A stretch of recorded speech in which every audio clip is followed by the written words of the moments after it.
All right, welcome to another Living Freestyle story update.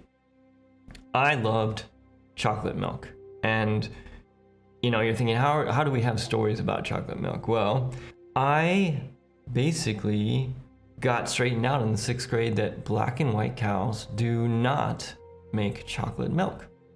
Now you're thinking, how do you get to the 6th grade and believe that black and white cows make chocolate milk? Well, when we were younger, we didn't make our own chocolate milk. We didn't have the chocolate syrup. It didn't occur to me that that's how it was made. And on top of that, a very influential person in my life, i.e. my 2nd grade teacher, told us stone cold that black and white cows make chocolate milk. And I had no reason not to believe her.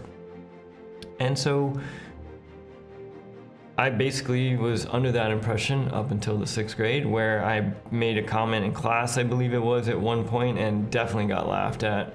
Finally realized, the truth in the world. But the fun continues.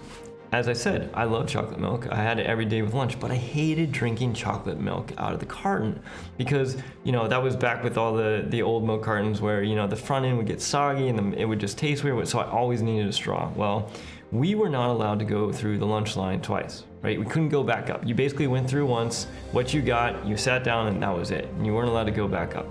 Except one day I forgot my straw. This is unacceptable. So I was like, it's worth it. It's worth the risk. I'm gonna go get the straw.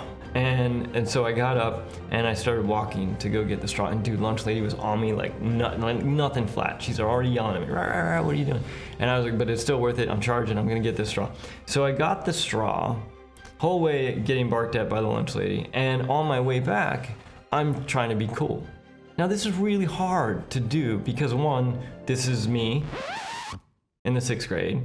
So I have that going for me as far as being cool. And then, I'm getting yelled at by the lunch lady, so that's tough. But I'm like, all right, I'm gonna be cool. And so I'm twirling the straw on my way back. And as I was twirling it, I missed one of the catches, because I'm cool. And so what happened was I dropped the straw on the floor. And somehow in my mind, I had rationalized that I was in enough trouble already, I better not slow down. And so I left the straw. This was literally the straw that broke the lunch lady's back, because when I left it there, I don't know if she was having a bad day, I don't know what it was, but she lost it.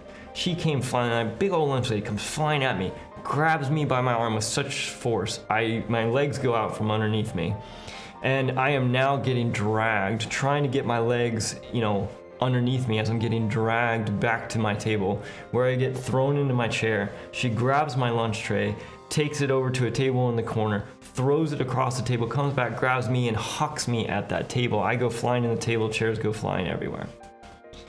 It was pretty apparent that I was supposed to eat my lunch there in the corner by myself. So, I picked up the chairs, kind of got everything together, and, by this point, I dealt with, my fair share of bullies. And my big thing is you never let them win, right? Never let them win, especially up here. And so I was fine with it. I picked up the chairs, got everything together, and I sat quietly and ate my lunch. And I didn't say a word about it. Now, I guess I didn't have to, because I'm guessing somebody else probably did. And, all of a sudden that lunch lady disappeared, which, you might say well-deserved, but you also, maybe she was having a rough day or whatever it was. So if I was going to wish something, I would have wished that, she never lost it over this straw, as an example. So that is how chocolate milk, the 6th grade, cows, and lunch lady bullies all tie together for me. So if you're having a rough day, I just want you to remember, I got my butt kicked by the lunch lady people. There's just not a whole lot that could be cooler than that. So that wraps up another freestyle story. I hope you all have a good day, and I'll catch you on the next one.